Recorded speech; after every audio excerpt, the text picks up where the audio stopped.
Hello friends, welcome to auto exams. मैं हूं सोनम और आज इस वीडियो में हम बात करने वाले फ्रेंड्स दिल्ली पुलिस कांस्टेबल भर्ती 2023 के लिए जीके जीएस प्रैक्टिस सेट 5वें को इस वीडियो में कवर करने वाले हैं। तो आप लोग अपने सोनम मैम के साथ वीडियो के अंत तक बने रहिएगा। और फ्रेंड्स, इस वीडियो में हम जो भी क्वेश्चन आपको करा रहे हैं सारे सेलेक्टेड हैं और आप सबको बता दें दोस्तों, यह आपके एग्जाम पॉइंट ऑफ व्यू से काफ़ी ज़्यादा इंपॉर्टेंट और हेल्पफुल होने वाली है। और इस वीडियो में हम टोटल 25 क्वेश्चन कंप्लीट करने वाले हैं। तो फ्रेंड्स, आप लोग अगर हमारे चैनल पर नए हैं तो प्लीज़ चैनल सब्सक्राइब कर लें, ऑटो एग्जाम्स को और बेल आइकन प्रेस कर लें, जिससे कि हमारी वीडियो नोटिफिकेशन आप लोगों तक पहुँचती रहे। और फ्रेंड्स, आपको बता दें कि इस वीडियो का जो PDF है वह हम ऑटो एग्जाम्स टेलीग्राम चैनल पर डाल देते हैं। आप वहां से डाउनलोड करके वहां से आप लोग रिवीजन कर लिया करिए। ठीक है फ्रेंड्स, तो आप लोग वीडियो के अंत तक बने रहिएगा। चलिए चलते हैं पहले क्वेश्चन की तरफ। पहला क्वेश्चन आपका है, अंजिलामू लोक नृत्य का संबंध निम्नलिखित में से किस राज्य से है? तो आपका राइट आंसर हो जाएगा Arunachal Pradesh. D is the right answer. ठीक है दोस्तों, अंजिलामू लोक नृत्य है और यह किस राज्य से संबंधित है? तो यह अरुणाचल प्रदेश से संबंधित है। यह बातें आपको याद रखनी है। चलिए आगे चलते हैं हम नेक्स्ट क्वेश्चन की तरफ। अगला क्वेश्चन आपका है, होली का त्यौहार हिंदू महीने डैश में मनाया जाता है। ठीक है, होली का त्यौहार हिंदू महीने डैश में मनाया जाता है। तो किस महीने में मनाया जाता है होली का त्यौहार? तो आपका राइट आंसर हो जाएगा Phalgun. B is the right answer. Phalgun यानी फगुआ भी इसे कहा जाता है दोस्तों। इसे फाल्गुन महीने यानी मार्च के महीने में मनाया जाता है यह होली जो है दोस्तों। ठीक है, याद रखिएगा। चलिए आगे चलते हैं हम नेक्स्ट क्वेश्चन की तरफ। अगला क्वेश्चन आपका है, मांडू महोत्सव निम्नलिखित में से किस राज्य का प्रसिद्ध त्योहार है? तो आपका राइट आंसर हो जाएगा जो मांडू महोत्सव है यह आपके किस राज्य का प्रसिद्ध त्यौहार है? तो आपका राइट आंसर हो जाएगा मध्य प्रदेश का। ठीक है, मध्य प्रदेश। ठीक है, आपका राइट आंसर हो जाएगा मध्य प्रदेश। मध्य प्रदेश की राजधानी क्या है? भोपाल। मध्य प्रदेश के CM कौन है? शिवराज सिंह चौहान। और यहाँ के गवर्नर कौन है? तो मंगू भाई सी पटेल यहाँ के गवर्नर हैं। और दोस्तों, यहाँ पे लाडली बहना योजना शुरू किया गया है। यह काफ़ी ज़्यादा इंपॉर्टेंट है, याद रखिएगा। काफ़ी एग्जाम में भी पूछा गया है। और यहाँ पे दोस्तों मांडू महोत्सव जो है यहाँ पे आपका मनाया जाता है, याद रखिएगा।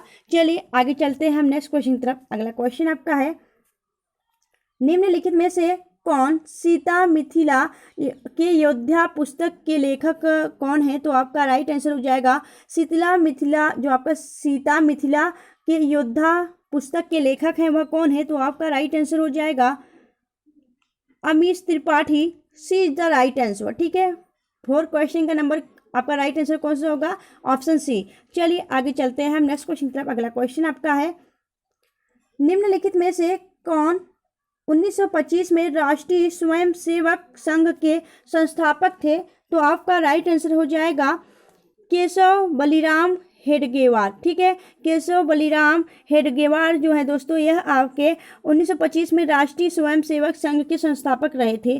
ठीक है, चलिए आगे देखिए अगले क्वेश्चन की तरफ। अगला क्वेश्चन आपका है, रूस की एजेंसी का नाम क्या है? बताइए। तो आपका राइट आंसर हो जाएगा रूस की जो अंतरिक्ष एजेंसी है, नाम बताइए उसका। तो आपका राइट आंसर हो जाएगा रूस की एजेंसी का नाम है रोसकॉस्मोस। ठीक है, सी आपका D is the right answer. ठीक है, रोसकॉस्मोस जो है यह रूस की अंतरिक्ष एजेंसी का नाम है। जैसे आपके भारत के अंतरिक्ष एजेंसी का क्या नाम है? तो आपका इसरो है। ठीक है, तो उसी प्रकार यहाँ का रोसकॉस्मोस है। ठीक है, आपका जापान का क्या है? जापान का जाक्सा है। और यूरोपियन यूनियन का बात करें तो यूरोपियन यूनियन में काफ़ी कंट्री आती है, तो उन लोगों का क्या है? ESA यानी यूरोपियन स्पेस एजेंसी। चाइना का है चाइना नेशनल स्पेस एडमिनिस्ट्रेशन। ठीक है, यह चाइना के अंतरिक्ष एजेंसी का नाम है। ठीक है, और अगर हम बात करें कि अमेरिका की एजेंसी का क्या नाम है अंतरिक्ष एजेंसी का, तो वहाँ का नाम है नासा। ठीक है, यह सभी बातें याद रखिएगा। सभी आपके अलग अलग देशों की अपनी एक अंतरिक्ष एजेंसी का होता है, याद रखिएगा।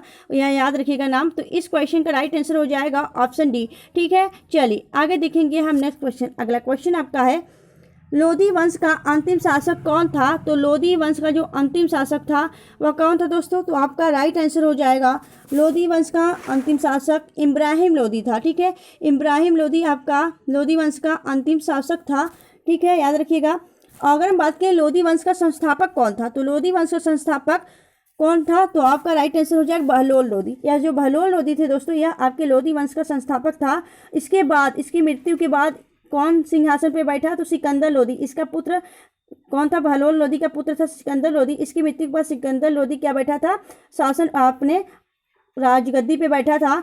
ठीक है, अगर बात करें लोधी वंश का अंतिम शासक थे, इस क्वेश्चन का राइट आंसर हो जाएगा ऑप्शन सी। ठीक है दोस्तों, आपको याद आ रही है दोस्तों, याद रखिएगा और कंफ्यूजिंग नहीं रखना है दोस्तों, आपको कंफ्यूजिंग क्लियर रखनी है। ठीक है, आपके एग्जाम पॉइंट ऑफ व्यू से काफ़ी ज़्यादा इंपॉर्टेंट और सिलेक्टेड क्वेश्चन हम लिए हैं। आप लोग को क्वेश्चन देख के ही पता चल रहा होगा क्वेश्चन का लेवल।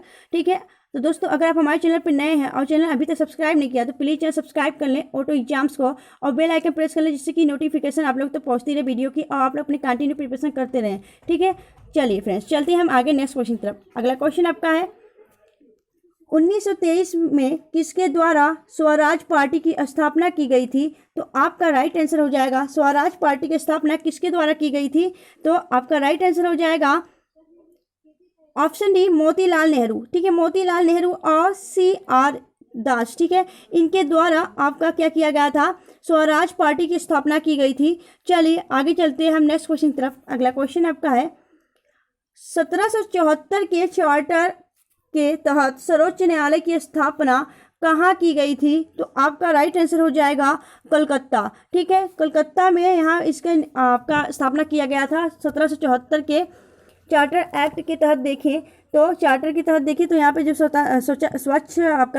सर्वोच्च न्यायालय है उसका जो स्थापना किया गया था वह कलकत्ता में किया गया था। ठीक है, याद रखिएगा। चलिए आगे चलते हैं हम नेक्स्ट क्वेश्चन की तरफ। अगला क्वेश्चन आपका है भारत का राष्ट्रीय मानवाधिकार आयोग एक स्वतंत्र वैधानिक निकाय है जो 12 अक्टूबर डैश को स्थापित किया गया था। तो आपका राइट आंसर जैक कब स्थापित किया गया था? तो आपका 1993। ठीक, 12 अक्टूबर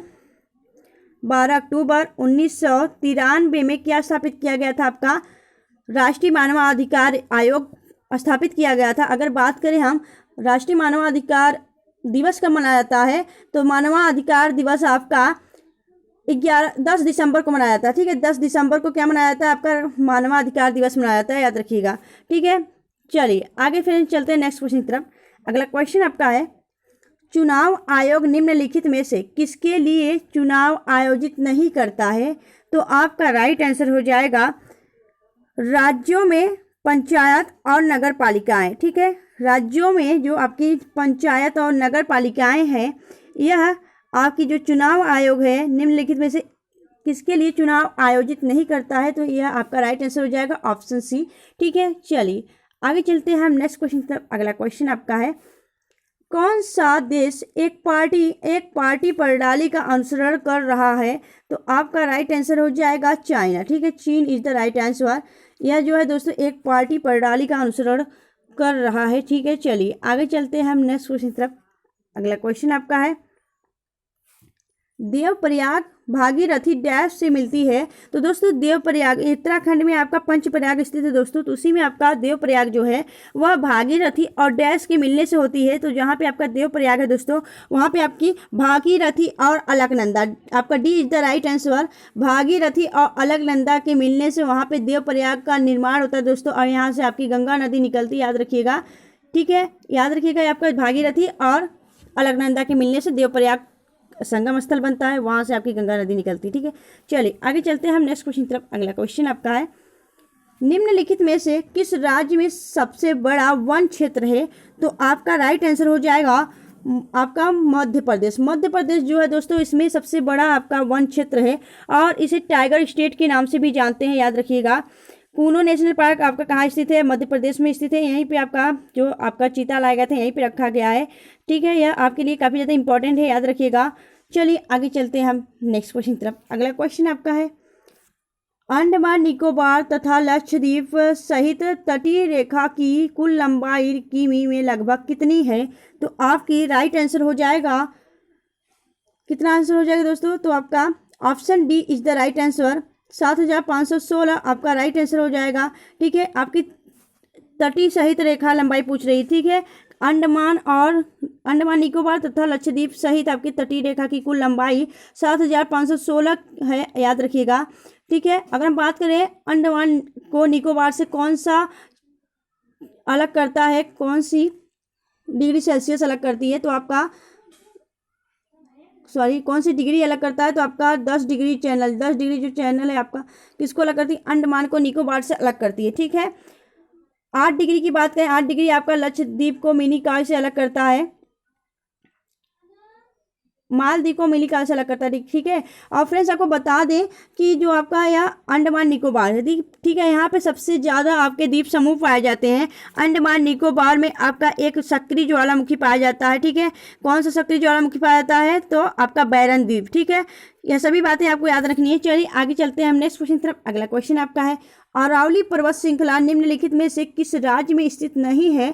तो आपका राइट आंसर हो जाएगा Punjab is the right answer, A is the right answer. दोस्तों जो आपका अरावली पर्वत है यह सबसे पुराना पर्वत है और इससे आपके हर एग्जाम में क्वेश्चन पूछा जाता है, ठीक है। यह सभी आपकी बातें याद रखनी है। इंपॉर्टेंट क्वेश्चन हम सिलेक्टेड क्वेश्चन आपके इस वीडियो में लाते हैं, क्योंकि जो आपकी दिल्ली कांस्टेबल की एग्जाम होने वाली है वह आपकी एसएससी कंडक्ट कराएगी।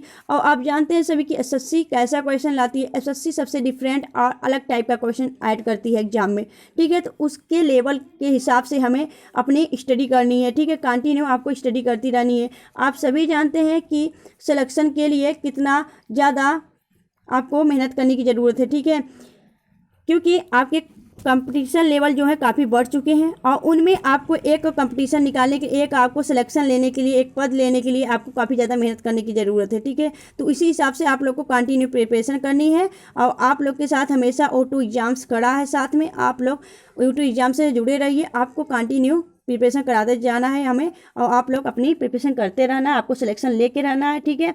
क्योंकि हमें एक वर्दी चाहिए तो हमें अपनी सिलेक्शन को और भी मजबूत बनानी है, ठीक है। तो आप लोग ऐसे कंटिन्यू प्रिपरेशन करते रहें। अगर आपको वीडियो अच्छी लग रही है, हेल्पफुल लग रही है, अपने सोनम मैम की कड़ी मेहनत अच्छी लग रही है, तो प्लीज़ वीडियो को लाइक और चैनल को सब्सक्राइब जरूर किया करिए, ठीक है। फ्रेंड्स आपको बता दें कि अरावली पर्वत जो है श्रृंखला वह पंजाब में नहीं आपकी स्थित है, ठीक है। और कितने राज्यों में स्थित है आपको बता दें तो राजस्थान, हरियाणा, गुजरात, इन सभी राज्यों में फैली हुई है आपकी अरावली पर्वत। अरावली पर्वत का जो सबसे ऊँचा आपका इसका पर्वत है, अरावली पर्वत का सबसे ऊंचा जो श्रृंखला है उससे क्या कहते हैं?